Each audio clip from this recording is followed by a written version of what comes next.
5,000 Australiano ang pinunteriya ng love scam ng mga nagpakilalang Pinay. Ang mga otoridad sa Australia inalerto ang kanilang mga mamamayan. Nasa frontline na balitang yan si Elaine Fulgencio.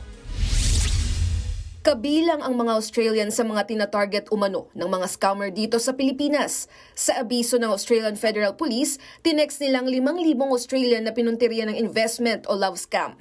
Natunto ng mga number ng biktima sa nadiskubring scam compound sa Maynila kung saan 300 computer, 1,000 cellphone at libu-libong SIM card ang nasamsam.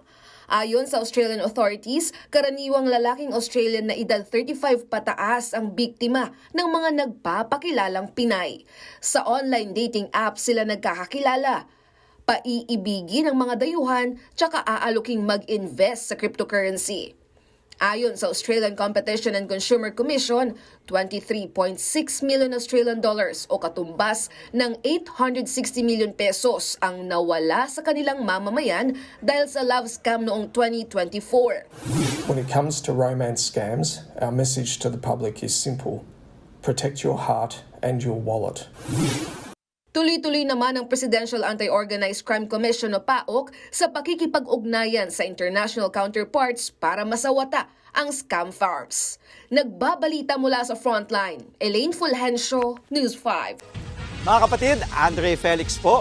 Iba na ang may alam at may pakialam sa panahon ngayon. Para sa tuloy-tuloy na balitaan sa Frontline kahit weekend, mag-follow at subscribe sa social media pages ng News 5.